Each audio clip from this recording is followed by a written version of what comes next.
বলিউড অভিনেতা সালমান খান একের পর এক হত্যার হুমকি পাচ্ছেন, কখনো ফোনে কখনো বা সরাসরি পুলিশের ফোনে মেসেজ করে। এমনকি অভিনেতার বাড়িতে গুলিও করা হয়েছিল। তবে এবার সরাসরি শুটিং সেটে অভিনেতাকে খুনের হুমকি দেওয়ার ঘটনা ঘটেছে। একটি সংবাদ মাধ্যম মিল্টের প্রতিবেদনে বলছে, সালমান খানের আসন্ন সিনেমার শুটিং করেছিলেন মুম্বাইয়ের দাদারে।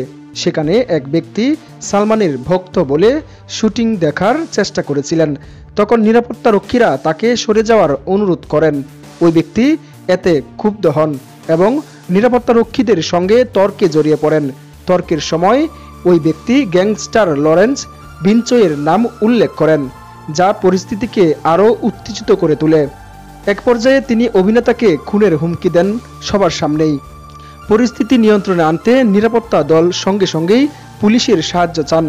পুলিশ ঘটনাস্থলে পৌঁছে ওই ব্যক্তিকে তাদের হেফাজতে নেয়। শুটিং সেটে হুমকি প্রদানকারী ২৬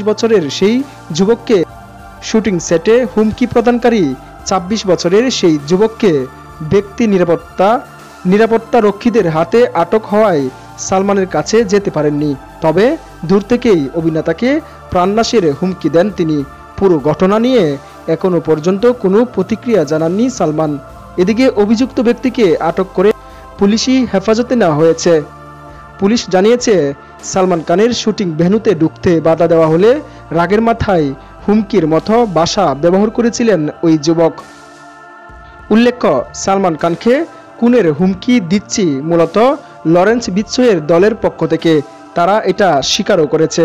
এর কারণে কয়েক মাস ধরেই অভিনেতার নিরাপত্তা জোরদার করা হয়েছে। পুলিশ এই ঘটনার তদন্ত চালিয়ে যাচ্ছে, কিন্তু হত্যার হুমকি থামছে না। একের পর এক হুমকি পাচ্ছেন বলিউডের ভাইজান। নিজের নিরাপত্তা আরও জোরদার করতে থেমে নেই সালমান। সম্প্রতি 2 কোটি রুপি দিয়ে দুবাই থেকে নতুন একটি বুলেট প্রুফ গাড়ি কিনেছেন।